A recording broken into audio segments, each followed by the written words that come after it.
Hello, my name is David Giles of High-Techs UK Limited, and this is a presentation on the memory protection unit for the XC23XX family of microcontrollers from Infineon. The memory protection unit presentations are in two sections, part 1 and part 2, and this is part 2, which covers the software implementation. If we look at the main application, what I've done is I've got a couple of arrays here. So I have one called My Main Array, which is located at OX8000, which is the start of the general purpose SRAM area. Another section called Task Array 1, and a third array called Task Array 2. And these are just offset by 512 bytes from each other. So what we're going to do is going to let level 0 have access to My Main Array, level 1 to have access to Task Array 1, and level 2 to have access to Task Array 2. And what I've done is I've just created some functions here to set up the memory protection unit. So configure MPU actually configures the memory protection unit for us, and this is general software which you can write yourself. It's not a particularly difficult task to do. So what I'm doing in this presentation really is just focusing on this switching from one level to another, which is actually quite tricky. So here I have a function which loads up each of the three arrays with just some data, and the values of the data isn't particularly important. Then I configure the MPU, so set up all the range registers to allow restrictions over these three arrays. And then I kind of drop down into the main application in a while one loop. And then what happens within the while one loop is that the main level 0 task, which you see here, just accesses the array. So I have a global register here, temporary global read equals my main array, followed by some kind of index counter. Then I just increment the index counter to so it wraps around at 512 bytes. And then this is where the clever bit of the software starts. So if I want to change now the protection level, so that we go from level 0 to level 1, I basically call a software trap instruction. So here I have double underscore int, which is the compiler keyword to call a software interrupt, and the interrupt number is, in this case, is hash define, which is change protection to level 1. So if I look within the memory protection unit to see what this software looks like, you can see we have here change the protection level to level 1, and I have a double underscore interrupt, which is the keyword. This is the interrupt number which I'm going to be using. And then basically I have the double underscore register bank, which allows us to have its own separate context. This helps with the manipulation of the stack. If I never had the double underscore register bank in there, then all of these temporary registers which you see inside here will make use of the internal registers within the CPU. So what happens is, if you look at the disassembly for this code, is the interrupt routine actually starts to push and pop some of the internal registers onto the stack. Now, as it's the stack that we're particularly interested in, we don't want this software to actually use those push and pop instructions.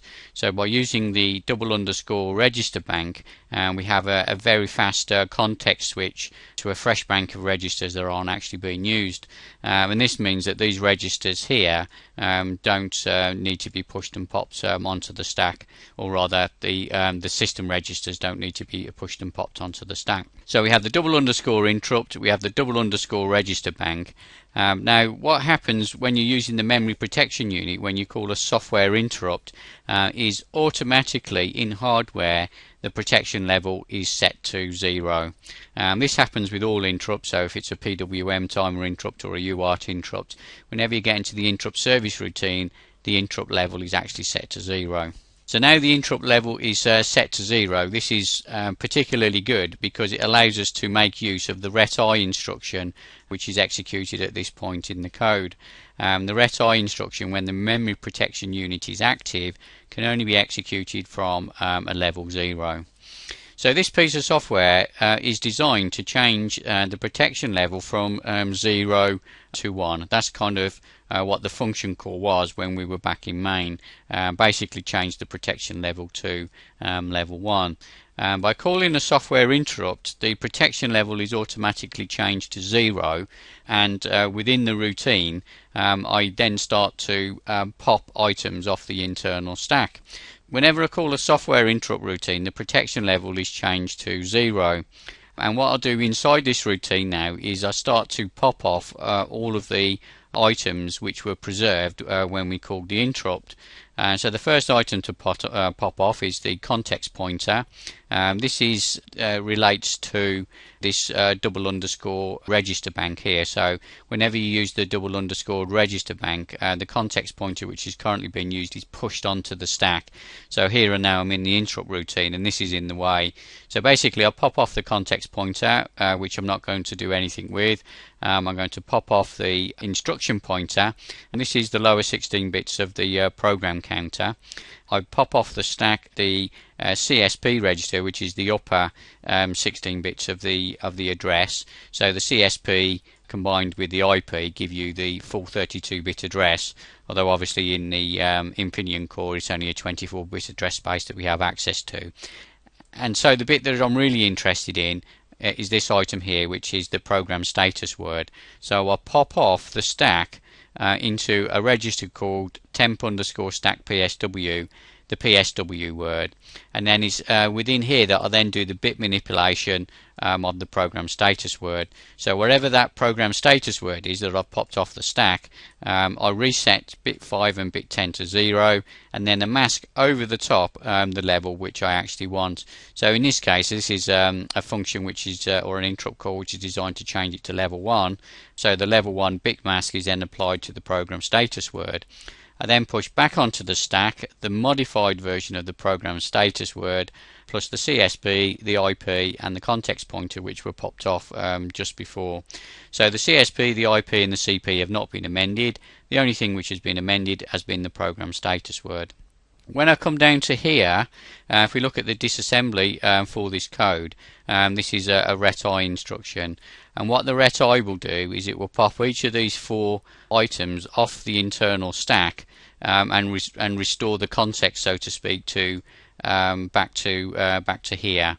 So when I execute that ret-i, we land back here after this double underscore software interrupt call.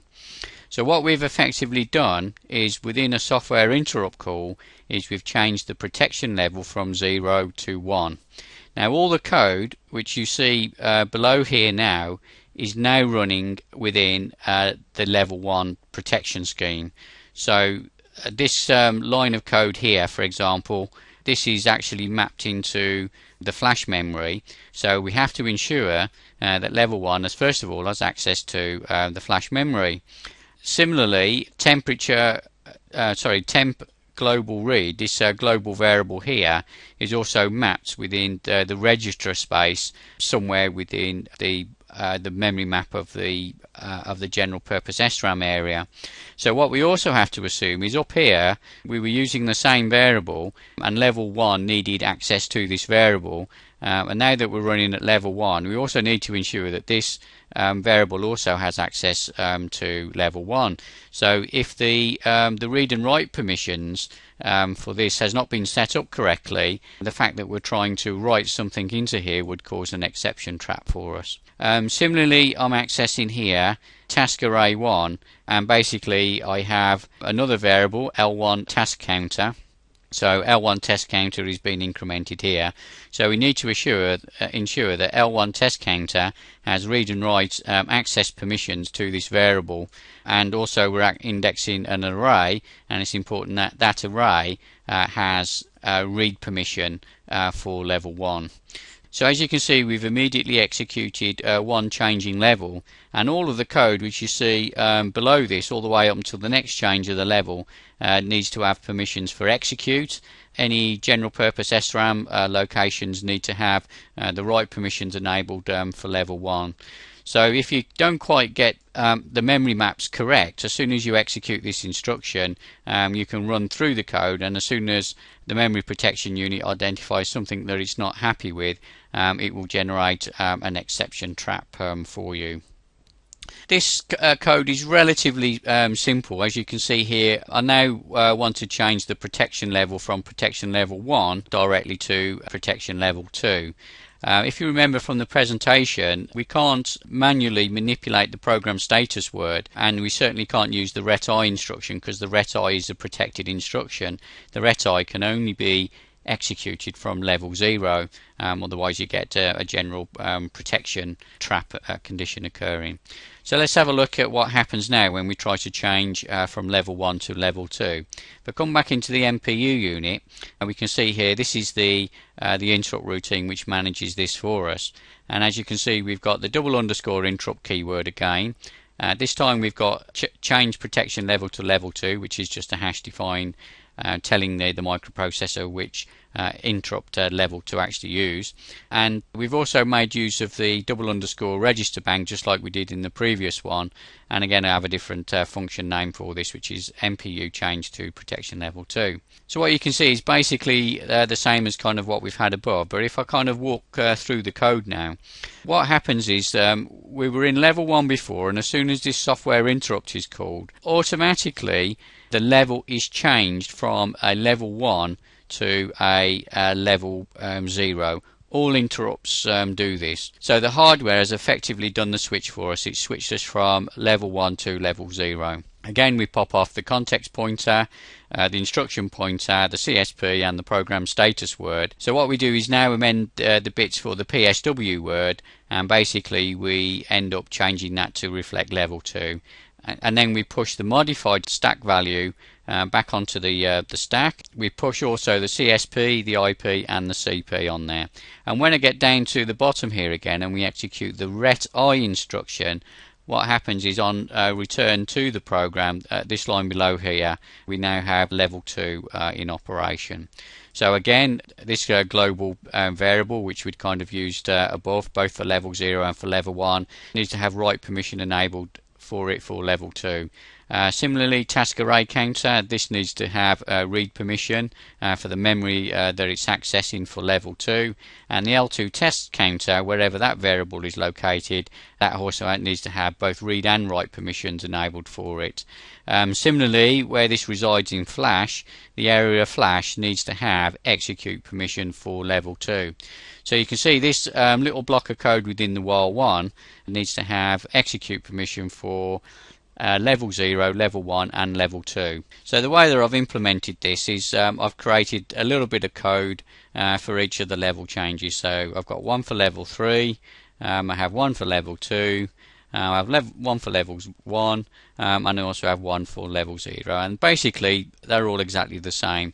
And use the double underscore register bank to allow easier access to the internal stack and the registers which have been pushed onto the stack. We use some manipulation of the program status word within the software interrupt, and at the end we push all of those items back onto the stack and we execute a ret-i, and it's on execution of the ret-i that the program status word and the new protection level is enabled.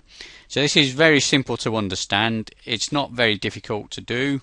However, what it doesn't do is it doesn't change a protection level and do a function call all at the same time.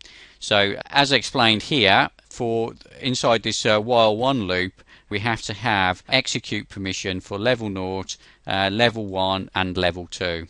If we want completely different sections of code which only have execute permissions for level 0, execute permissions for level 1 or execute permissions for level 2, we need to come up with a different strategy for managing the program status word, and in the next block I'll explain how to do that.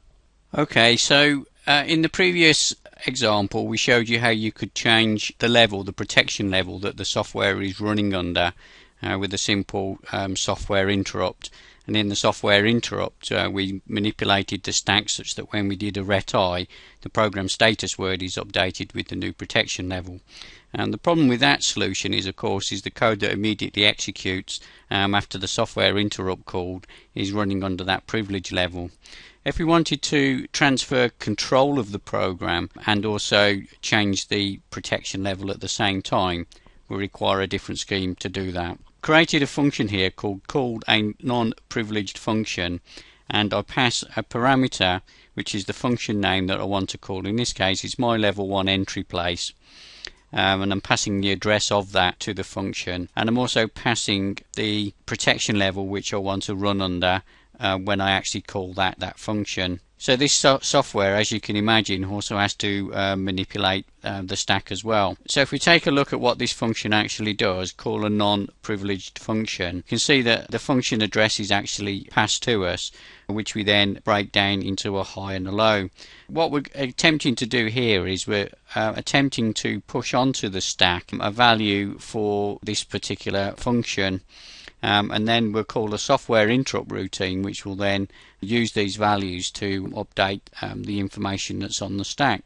So as you can see here, we've got the function address high value is the top 16 bits of the 32-bit address that was passed to us. We have target function address low, which is the bottom 16 bits of the address, and the actual level, which is the protection level that we want to run at, which is passed also to a temporary global variable.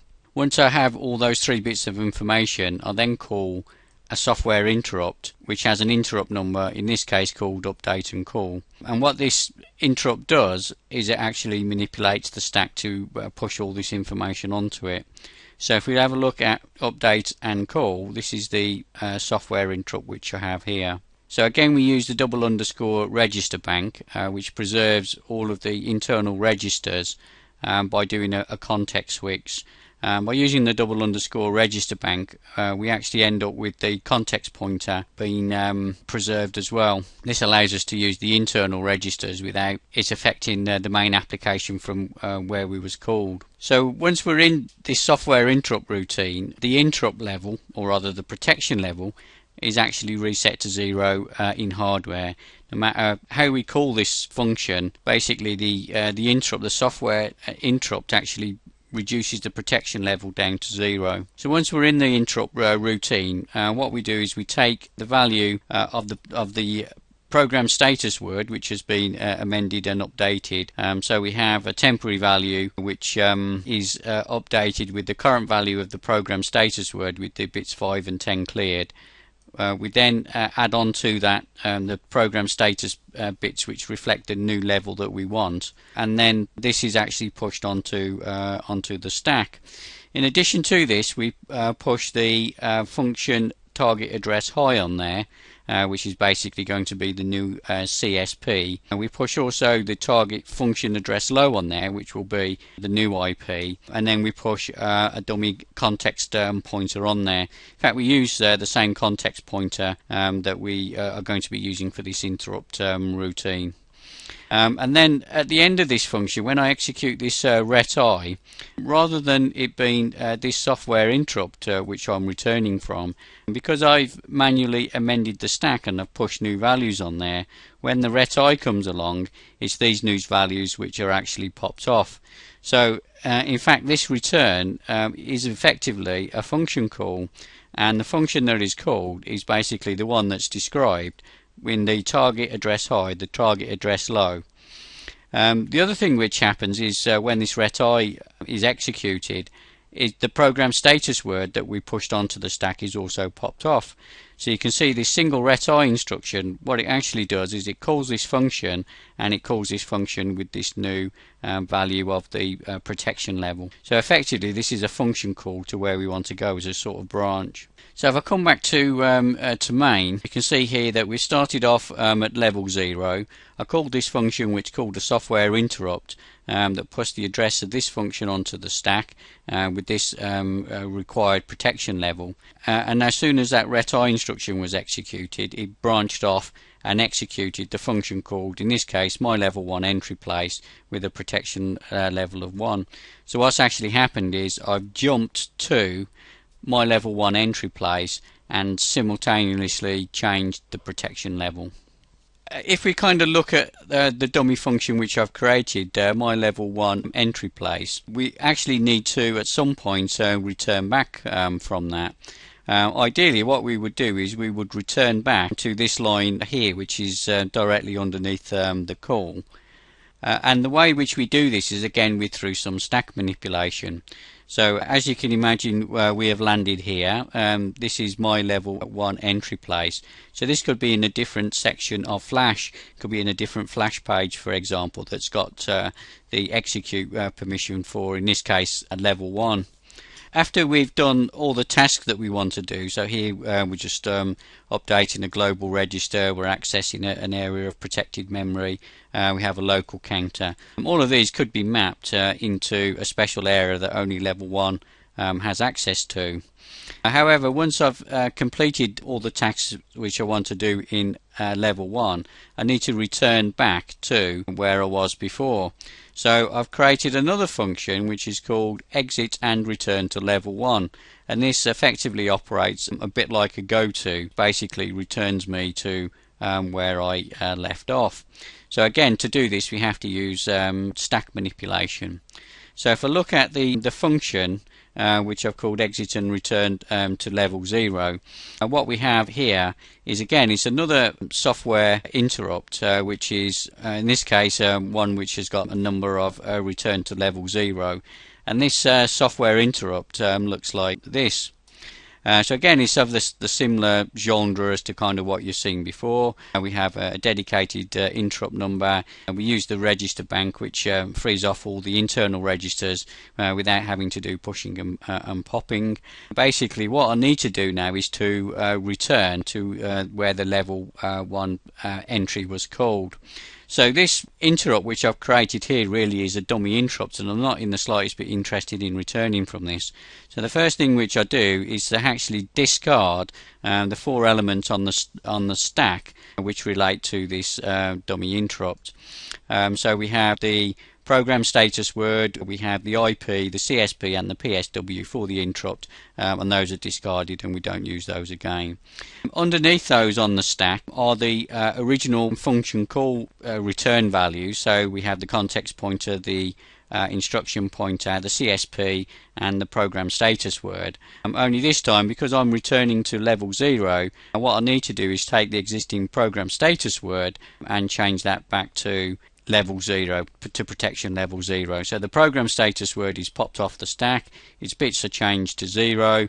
I then basically have 4 push instructions to push that information back onto the stack, and when I get to this ret-i instruction, what effectively I'm doing is not returning to where this was called from, but I'm actually returned to an area which is described with this information here on the stack. So this ret-i instruction actually returns us back up to this point here where this interrupt was called, and of course what we then do is come back into main, which is back up here. So after I've called any of the functions which are protected under, say, level 1, I have to execute this exit and return to level 0 function, which basically looks like a jump that returns me back to here. And similarly then I can then execute code here which is under protection level 0. So it's the same protection level prior to the call, so the same protection level exists in here. And then here I have another one called a non-protected function, this time my level 2 entry place, and this time it's going to be a level 2 project, and you can see, or a level 2 function I should say, and then you can see here that the level 2 entry place is very similar. So again, on exit we have to do the exit and return to level 0 function. So that's basically how you would manage the stack to achieve the things which you need to achieve. One other thing which I've not discussed so far is actually the exception vector itself. The exception vector is basically the class B trap vector, and this you have access to. In my case I've have it set up in Dave, so Dave calls out of its own code into here, so MPU exception interrupt, and then what we can do is we can examine the bit within the trap flag register, the TFR register, to see where the trap event actually come. So this is a little catch-all function which I've written, which allows us to identify after an exception has occurred and where the where the trap actually originated from. So by examining the bit, if it's bit TFR MPR, then that's bit 10, and that's a read exception. We have a write exception, and we have an execute exceptions, which are bits 9 and 8. And there's a couple of other bits which are worth looking at as well. We have a protected fault bit, which is bit 4. So if we try and do a ret-i instruction whilst we're running under protection mode 1 or 2, then that generates a protection fault. So what actually happens is bit 4 of the TFR register is set. So that completes the presentation, so thank you for listening. If you need any additional information, then please contact me, dgiles@hitex.co.uk. Thank you.